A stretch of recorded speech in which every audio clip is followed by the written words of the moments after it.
Et maintenant, bouge vers Erman ATAK pour regarder la situation en Libye.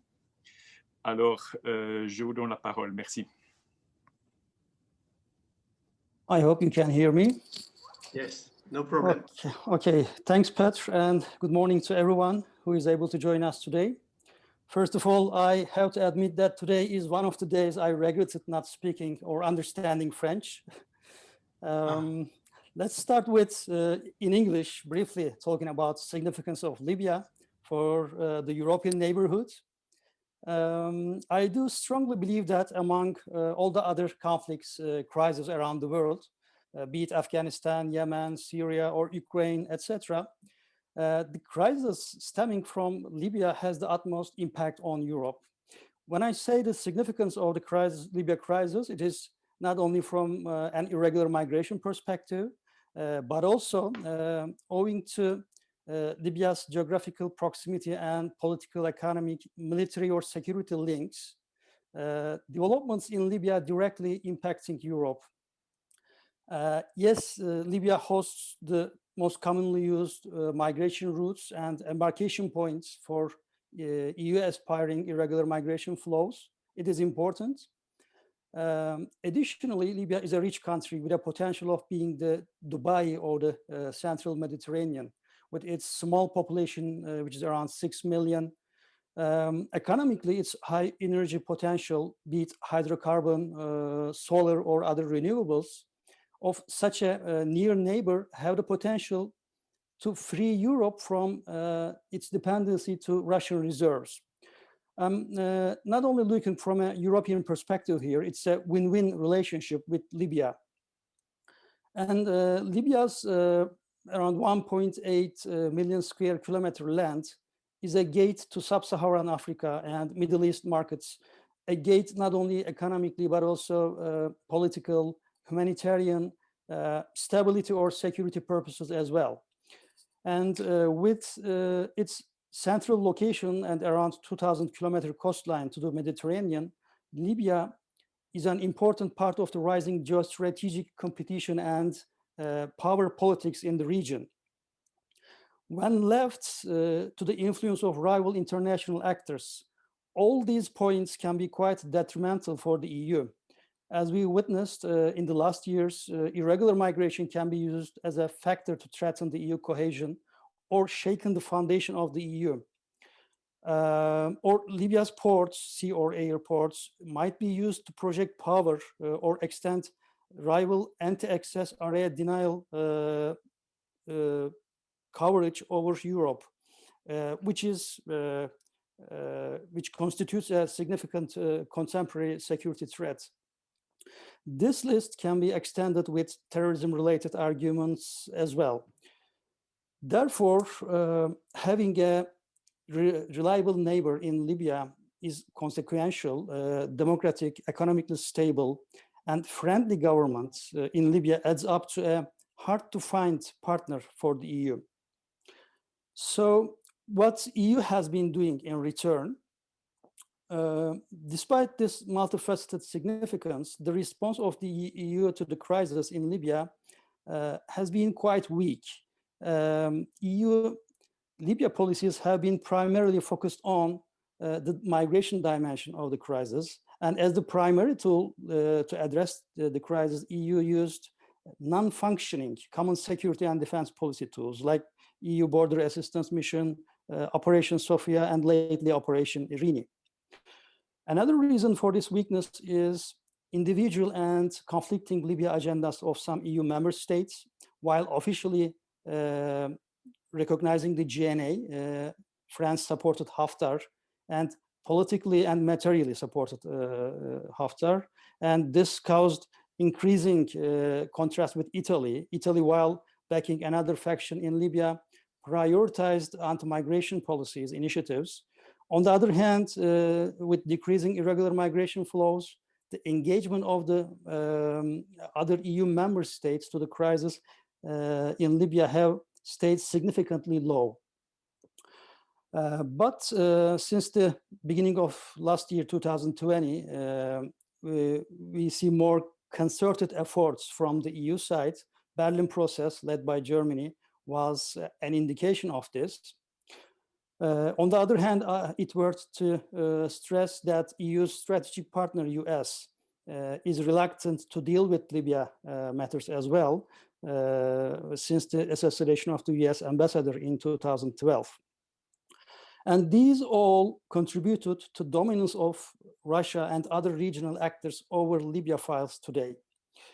When we look back from the point we stand today, we see that the opportunity to solve the crisis at an early stage is missed. The crisis passed many stages. The legitimacy of Libyan institutions eroded. The country is divided between two power bases. Libyan society extremely polarized through political, ideological, ethnic, tribal, or religious fault lines. The grip of militia groups over Libya's governance still exists. And lately, the tensions regarding the newly discovered natural gas reserves in the Eastern Mediterranean linked to the crisis in Libya as well. And despite UN arms embargo, the level of external meddling and the number of arms, military equipment, and foreign fighters in the country increased remarkably. The EU, together with the UN and US, has so far failed to enforce the arms embargo, similar to failure to deter Haftar from his campaign upon Tripoli, which escalated the crisis to the point that we are today. These failures showed that all the actors can pursue their unilateral policies with impunity in Libya. When we look at the current status of the crisis, as you will recall, last summer, we witnessed the remarkable withdrawal of Khalifa Haftar's forces from Western Libya. After the Haftar's withdrawal, the fighting turned into a stalemate at the center of the country, at the Sirte-Jufra front. And the civil war currently ended with a permanent ceasefire on the 23rd of October in Geneva. UN-sponsored political process, the Libyan Political Dialogue Forum, in short LPDF, began in November, set an election date of December 2021, and agreed upon a unified governing mechanism to lead the country until the elections. These two steps were easy ones. Then, with some friction, LPDF members reached an agreement on a selection method for leadership roles. Now they need to agree on the names to take on the leading tasks, which is quite a controversial process. There are a lot of discussions around the legitimacy of the candidates, of the legitimacy of the process. There are more than 20 candidates for the post of prime ministry role, and about 25 candidates for the 3 seats at the presidential council group. As you can imagine, given the highly polarized political climate in the country and deep grievances caused by a decade of internal conflict, it is early to celebrate. In such conditions, the real problem will be the ability to govern the country as a whole after the election of the interim leadership. So, as has happened in 2015 Sikrat agreement, even after the agreeing upon a new mechanism, new names, the risk of turmoil is still quite high. On the other hand, I must add that the current ceasefire is quite fragile. Rival parties accusing each other with violations of confidence building measures. External actors who think that UN process would hurt their interests in the country are waiting and preparing for the failure of the LPDF process, even though the October ceasefire agreement called for the withdrawal of all foreign fighters from the country in 3 months. Nobody moved out yet. Vice versa, we see signs of increasing foreign military presence in the country. So the risk indicators are showing that going back to armed conflict are still quite high in Libya. In such a climate, what the EU should do? First of all, EU should get rid of migration blinkers and focus on ending the crisis and building a reliable neighbor in Libya. Irregular migration is indeed a source of contention and political competition, and discussions around this topic have been threatening the solidarity and damaging the reputation of EU. But migration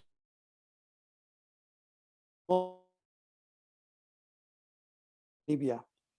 On the other hand, EU should regain the diplomatic momentum created during the Berlin Conference process.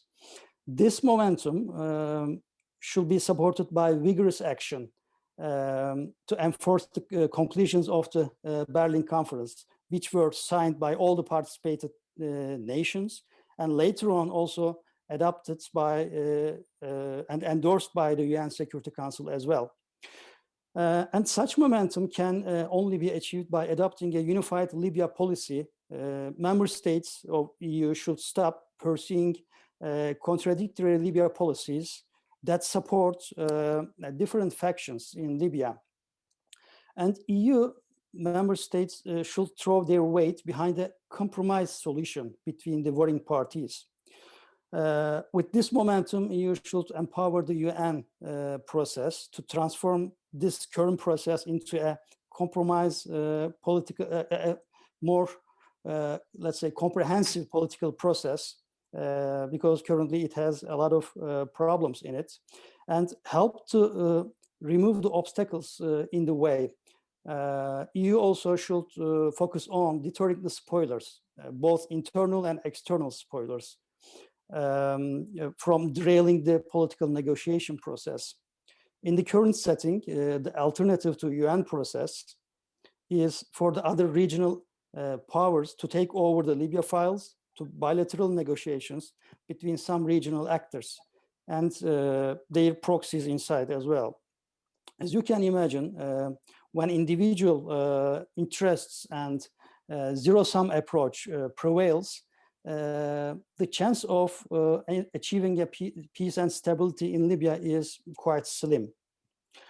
I will finish with one last note. Under such conditions, a strong diplomatic stance could be supported by a limited peace building or peacekeeping mission. As I mentioned earlier, the distrust between Libya factions is such that the transition process requires the presence of an impartial actor on the ground to secure the newly established government bodies. Otherwise, these new governing bodies will stay under the influence of powerful militias, either in Tripoli or in any other cities of the central and eastern Libya. Here, EU is not alone. NATO and African Union are the potential partners for such a mission. As you may hear from many politicians, there are no military solutions in Libya. It's true, but in reality, we see that detrimental military intervention couldn't be prevented up to now, and most of the outcomes are decided upon by military forces. I will stop here and will be happy to answer your questions in the Q&A. Thank you. Thank you very much. Right. Thank you very much, Erman, for your insight in the Libya issue, and also for highlighting what the opportunities and the threats are for Europe and what Europe can do in order to be on the positive side. Mr. CUTLER, are you with us? Oui, je suis avec vous. Bien. On m'a demandé de intervenir en français, donc je prépare mon intervention en français qui résume un policy brief qui vient d'être publié par Beyond the Horizon, disponible sur leur site, qui est en anglais et qui porte pour titre The Trans-Caspian Gas Pipeline for Peace Building in the South Caucasus. Dans cette intervention, je vous résume d'abord 4 sur les 5 recommandations avec lesquelles se termine ce policy brief. Ensuite, en guise de thèse, je vous fais part des points clés par lesquels commence ce brief. Enfin, je conclus avec la cinquième et dernière recommandation qui résume aussi ces derniers points clés. Première recommandation. L'Union européenne devrait prendre des mesures pour réaliser la construction de 2 chaînes du gazoduc transcaspien, lequel répond aux propres intérêts de l'Union en matière de transition énergétique. L'Arménie aurait la possibilité d'accepter que l'extension de la première chaîne traverse son territoire. Argument. Le gaz de l'Asie centrale présente 4 avantages remarquables pour l'Europe que l'on ne trouve nulle part ailleurs. Premièrement, c'est la seule source de gaz pour l'Europe qui n'est pas liée aux prix mondiaux. Deuxièmement, les coûts de sa production et de sa livraison sont comparables ou inférieurs à ceux du gaz russe. Troisièmement, il peut fournir de quantités suffisantes pour infléchir sur la position dominante de la Russie dans le marché. Et quatrièmement, il peut concurrencer l'hydrogène que la Russie dit vouloir fournir à l'Union européenne par ses propres gazoducs. Le projet du gazoduc transcaspien, en anglais le Trans-Caspian Pipeline, et donc même en français désigné par le sigle TCP, améliore la sécurité de l'approvisionnement, la durabilité et la concurrence. Il améliore la sécurité de l'approvisionnement en diversifiant les itinéraires grâce à des connecteurs appropriés. Il améliore aussi la durabilité en réduisant les émissions, en soutenant la production d'énergie renouvelable intermittente et en améliorant le déploiement du gaz renouvelable. Et il améliore enfin la concurrence en diversifiant les sources d'approvisionnement. De toutes ces manières, il stimule également l'intégration du marché. La Commission européenne a déjà désigné le TCP comme projet d'intérêt commun. Sa société de promoteurs de projets est bénéficiaire d'une subvention de l'Innovation and Networks Executive Agency, INEA, de la Commission. La Géorgie a accepté en 2017 de cofinancer, dans le cadre d'un partenariat stratégique avec l'Union européenne, les études préalables nécessaires pour faire progresser la mise en œuvre de cette infrastructure. Le Conseil de l'Union européenne a souligné en 2018 le rôle clé de la Géorgie en tant que pays de transit pour l'énergie en provenance de la région de la mer Caspienne. Le Conseil a attiré l'attention, dans sa petite phrase, au corridor gazier sud-européen, y compris son extension vers l'Asie centrale et la mer Noire. Dans cette petite phrase, extension vers l'Asie centrale signifiait le gazoduc transcaspien et la mer Noire signifiait son gazoduc complémentaire dit The White Stream, allant du littoral géorgien jusque dans la Roumanie. L'Union a besoin d'une diversification gazière au plus tôt possible. L'accord intervenu il y a seulement 3 semaines entre l'Azerbaïdjan et le Turkménistan pour développer conjointement le champ pétrolifère d'Ost-Lug dans la mi-Caspienne, sur lequel ils étaient en désaccord depuis plus que 20 ans, rend superflu des solutions intermédiaires telles qu'un gazoduc plus court et moins volumineux. Ce nouvel accord entre les 2 pays littéraux enlève en fait le dernier obstacle à la construction d'un gazoduc à grand volume allant du littoral turkménistanais à celui azerbaïdjanais et dont la longueur ne serait que 300 km. Deuxième recommandation.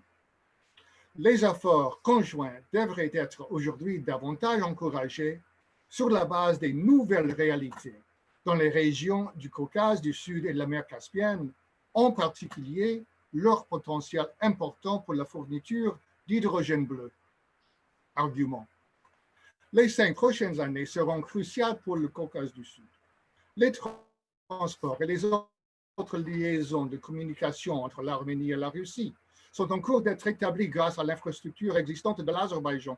Le gazoduc transcaspien peut être conçu pour être prêt pour l'hydrogène, ce qui satisferait aux besoins énergétiques de l'Union européenne au coût le plus bas possible et sans enfreindre les principes du Green Deal européen. Le Turkménistan est la seule source non russe disponible de gaz naturel et d'hydrogène bleu qui aurait le potentiel de rendre plus efficace et moins coûteuse la transition tout en améliorant la sécurité d'approvisionnement. Troisième recommandation. L'Union européenne devrait trouver les moyens de modérer l'hypernationalisme qui caractérise la vie politique arménienne depuis plus que 30 ans. Argument. Il y a une chance d'augmenter la prospérité en Arménie. Alors que l'opinion publique nationale arménienne est cruciale, elle est enflammée par la classe politique du pays.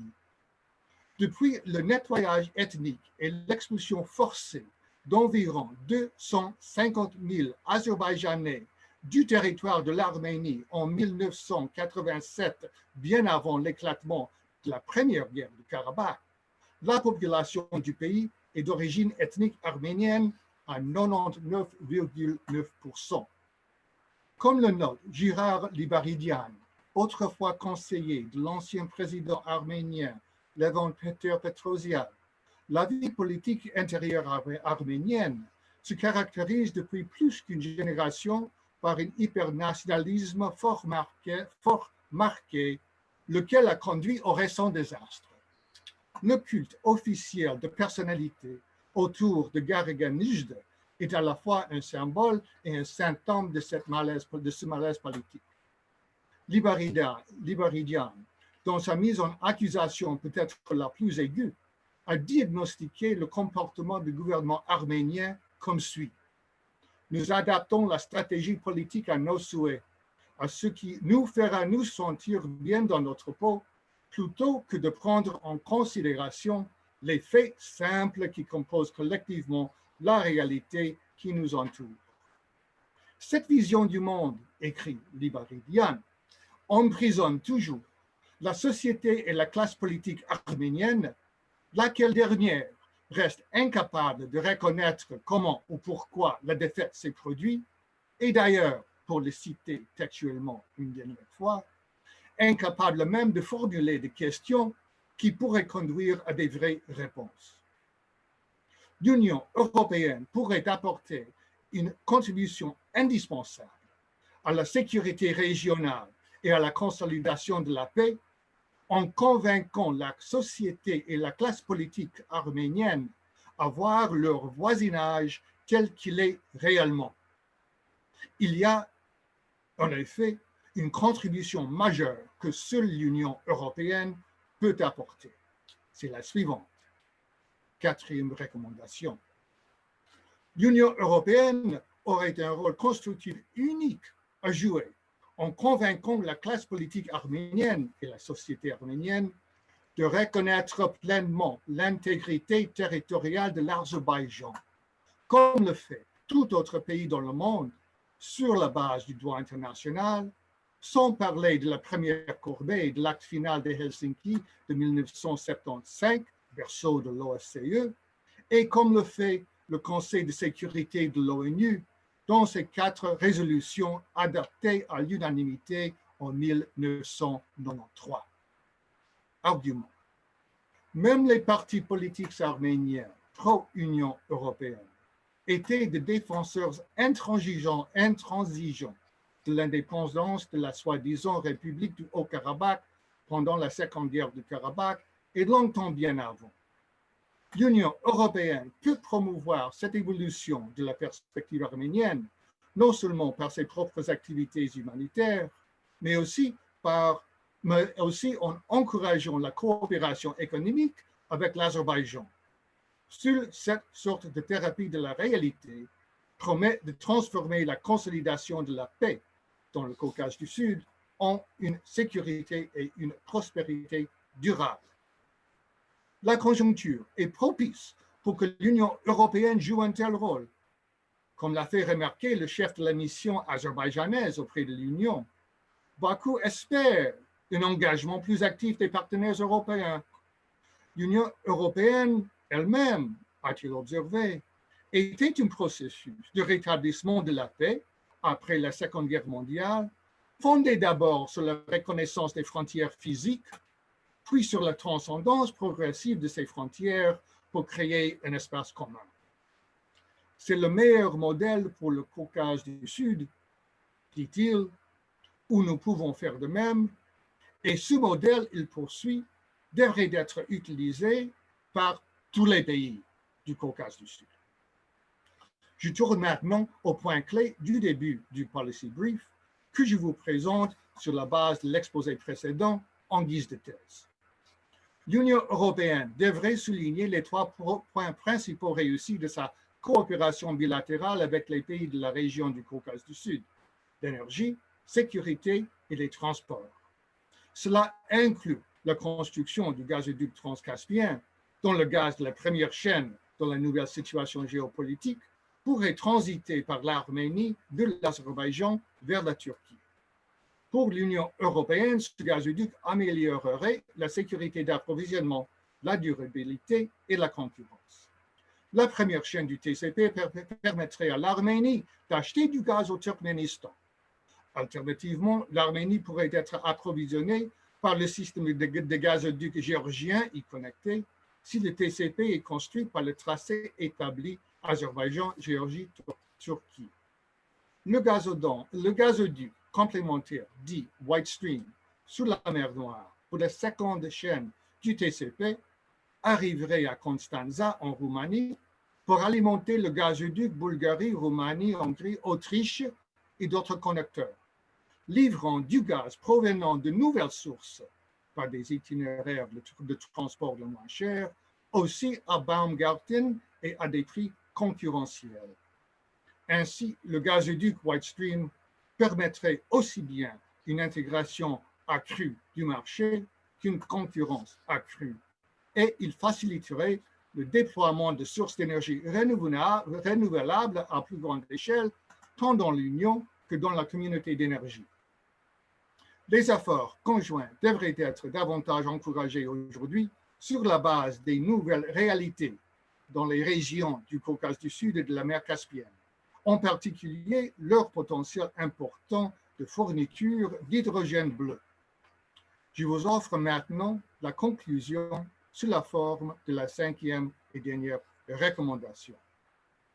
Tout comme l'Union européenne a commencé avec le charbon et l'acier par la communauté européenne du charbon et de l'acier, également le Caucase du Sud a déjà commencé avec le gaz naturel par le corridor gazier sud-européen. L'Union européenne devrait s'appuyer sur ses succès établis en promouvant ce joyau de couronnement, si vous voulez, du corridor de gazier sud-européen que représente le gazoduc transcaspien, y compris le connecteur White Stream sur la mer Noire, lesquels ont toujours été considérés comme complémentaires au corridor, et ce, dans une perspective d'hydrogène. Ce projet réunit l'intérêt de l'Union en matière de sécurité énergétique avec les intérêts politiques et économiques de la région du Caucase du Sud et des peuples qui y vivent. Le succès du projet du gazoduc transcaspien avec son connecteur indispensable White Stream améliorera la situation humanitaire dans le Caucase du Sud, renforcera le prestige de l'Union dans la région et créera la base pour l'évolution d'une véritable communauté du Caucase du Sud avec des institutions transnationales comme Bruxelles l'envisageait il y a 20 ans. Je vous remercie. Merci, M. CUTLER. Vous êtes un avocat exceptionnel de ce gazoduc. Je suis sûr que ça va susciter pas mal de réactions, notamment s'il y a des Arméniens ou des amis de l'Arménie qui vous ont écouté. Parce que votre présentation était tout sauf une présentation technique. Vous avez très bien démontré de quelle façon une infrastructure dans le domaine des hydrocarbures est liée à la situation géopolitique et impacte la situation géopolitique. Je serais intéressé d'ailleurs de vous entendre faire le même genre d'analyse à propos de Nord Stream 2. Comme vous savez sans doute, il y a un certain nombre de gens qui expliquent que Nord Stream 2 est un projet purement commercial.